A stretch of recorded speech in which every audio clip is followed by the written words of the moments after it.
दिशा की बैठक का आयोजन किया गया। बैठक में जिला पंचायत अध्यक्ष रेखा बिसेन, कलेक्टर दीपक आर्य, जिला पंचायत की मुख्य कार्यपालन अधिकारी उमा माहेश्वरी, अपर कलेक्टर फ्रैंक नोबल, जनपद पंचायत बालाघाट के अध्यक्ष पूरनचंद ठाकरे सहित सभी विभागों के अधिकारी मौजूद रहे।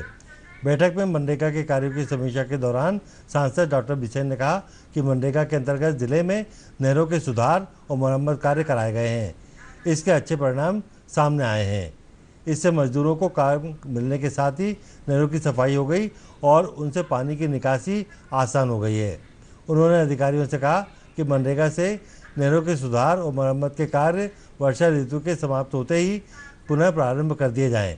सांसद डॉक्टर बिसेन ने कहा कि प्रधानमंत्री किसान सम्मान योजना में किसानों का डेटा अपडेट नहीं होने के कारण बहुत से किसानों को इसका लाभ नहीं मिला है। अतः डेटा शीघ्र अपडेट कराया जाए। वहीं नगरीय क्षेत्रों में सड़कों पर घूमने वाले पशुओं को गौशाला में भेजा जाए।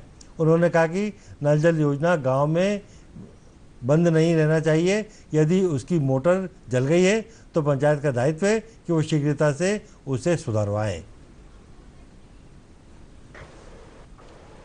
हर 3 माह में एक बार हमारी समीक्षात्मक बैठक होती है, जो भारत सरकार के और मध्य प्रदेश सरकार के जो सारे जो खर्चे हमारे होते हैं, जो जितने काम कराए जाते हैं उनकी समीक्षा करते हैं। तो आज लगभग हमने मुख्य रूप से सड़कों पर, शिक्षा पर, चिकित्सा पर, आंगनवाड़ी, ऐसे सारे विषयों को छुआ है। जो हमारे लगभग 42 विभाग होते हैं, 42 विभागों में से लगभग हमने 25-30 विभागों की समीक्षा की है, पेयजल भी करी है और आने वाले समय पे ग्रामीण सड़कें अच्छी हों उन सबका ध्यान रखा है।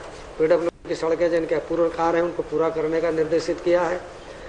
पेयजल के लिए हर गाँव तक हर घर जल, हर घर नल लगाने का जो आदरणीय मोदी जी का सपना है कि हर एक घर तक जाए, उनकी भी समीक्षा की, उसके लिए भी निर्देशित किया है कि कम से कम हर 10 पंचायत, हर जनपद में 10-10 गाँव का भी प्रारंभिक तौर पे हम लें।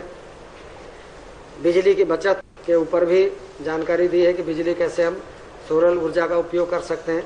तो प्राकृतिक संसाधनों का उपयोग करते हुए भारत को कैसे आगे बढ़ाएं, इस दृष्टि से हमारी समीक्षात्मक बैठक होती है, जो हर 3 माह में लगभग हमारी एक बैठक होती है। आज वही बैठक थी और आज इस बैठक में सारी चीज़ों की समीक्षा की है। 21 मार्च से हम कोरोना से संक्रमित पूरा देश चल रहा है।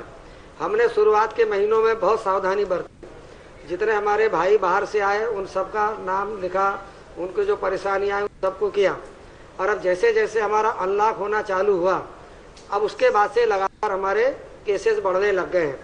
अब ये केसेस बढ़ने लग गए हैं, हमको आर्थिक गतिविधि भी बढ़ानी है, हमको सारे काम भी करने हैं, हमें दुकान भी चलानी है, हमें व्यापार भी करना है, खेती भी करनी है, सारे रोजगार के काम करने हैं। तो अब इस कोविड के साथ ही हमको जीने की आदत डालनी पड़ेगी और इसलिए हमको अपनी सुरक्षा के साथ समाज की सुरक्षा करना अति आवश्यक है। और समाज इसलिए कह रहा हूँ क्योंकि समाज में हम भी हैं और इसलिए हम अपने आप को सुरक्षित रखें, अपने परिवार को सुरक्षित रखें और अपने परिवार के साथ अपने गांव को रखें, अपने नाते रिश्तेदारों को रखें। पूर्व केंद्रीय